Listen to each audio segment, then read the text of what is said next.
All right, let's get right into it. We often think of these ancient texts as, well, kind of dusty and irrelevant. But what if one of them was actually a powerful operating manual for dealing with the craziness of modern life? Today we're going to unpack the Bhagavad Gita, not as some old historical document, but as a real practical toolkit for the anxious mind. I mean, seriously, just think about it for a second. That constant push and pull you feel, the relentless need for validation on social media, the insane pressure to perform at your job or in school, all while the world outside just feels completely chaotic. It is exhausting. It really does feel like we're fighting a battle inside our own heads, doesn't it? So, the big question is, how do we find our way out of this modern anxiety maze? Well, that's what we're here for.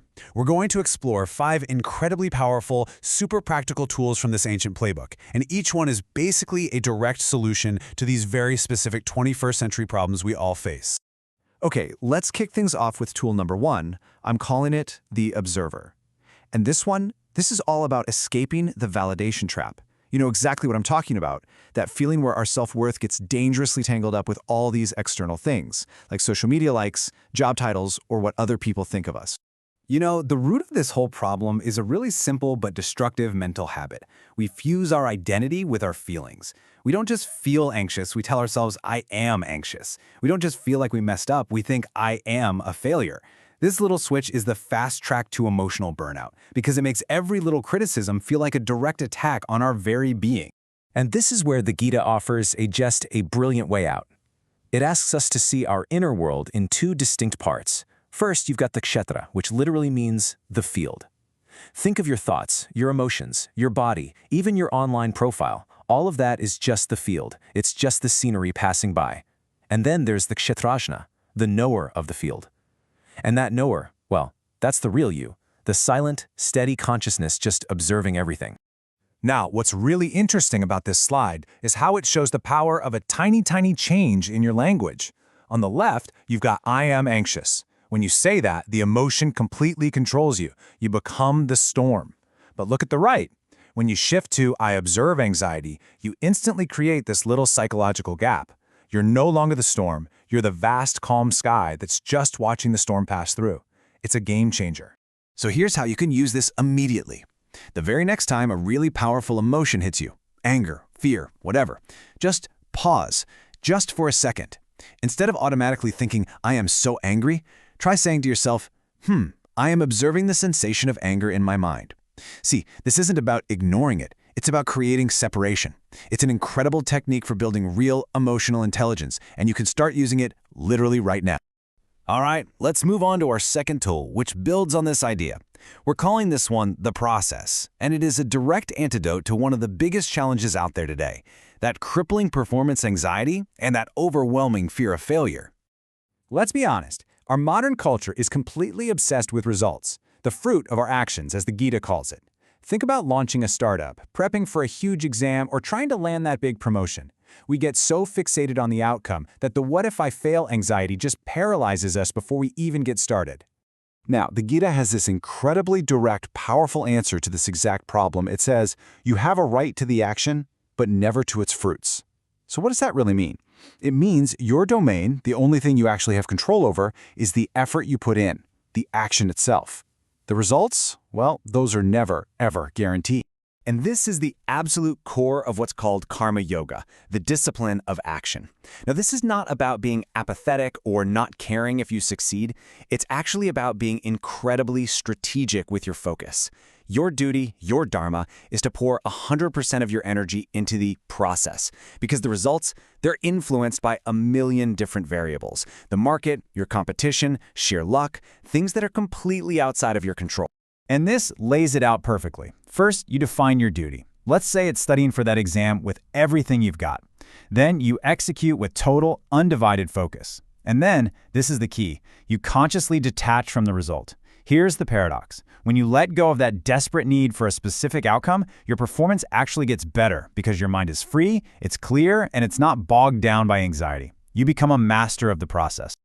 Okay, on to tool number 3, the Gunas. Let me ask you something. Do you ever feel just stuck in a mental fog? Or maybe the opposite, you're super restless and just can't focus. Or maybe you're just feeling lazy and can't get motivated for anything. Well, this next concept is going to explain exactly why that happens. So the Gita puts forward this fascinating idea that everything in the universe, and that includes our own minds, is influenced by three fundamental energies, or gunas. The best way to think of them is like mental weather patterns. First, there's tamas, which is like a heavy fog. That's the energy of inertia, heaviness, and laziness. Then you have rajas, which is like a restless, gusty wind, the energy of passion, agitation, and constant motion. And finally, there's sattva, which is like clear, calm sunshine. That's the energy of balance, clarity, and peace. So the practical application here is to literally conduct an audit of your guna intake.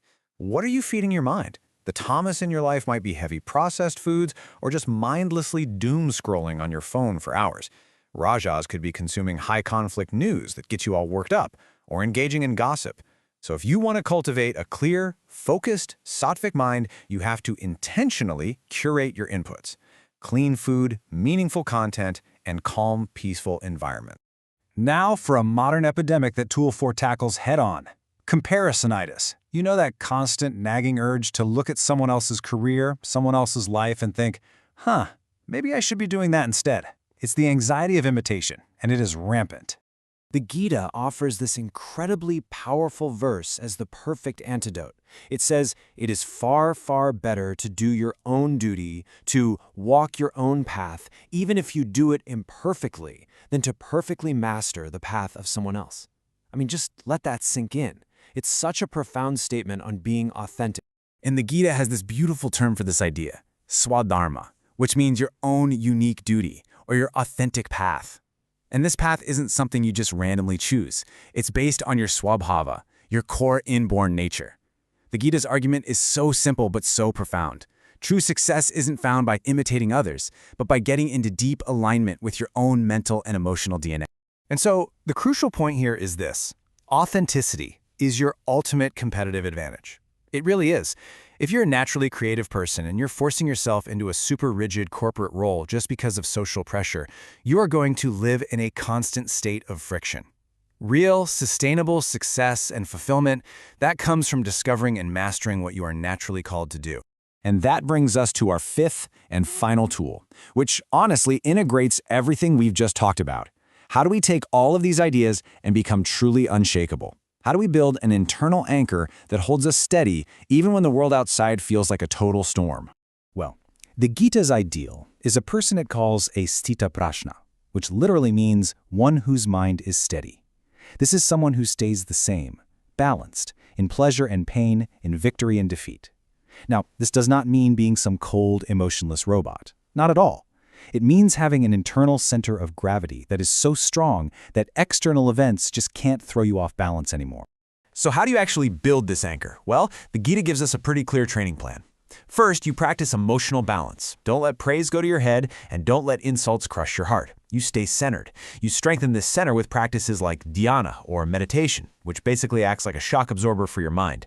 And you cultivate viveka, which is clear-eyed discernment, the ability to see things as they really are, not as your emotions are painting them to be. It's all about choosing clarity over distortion.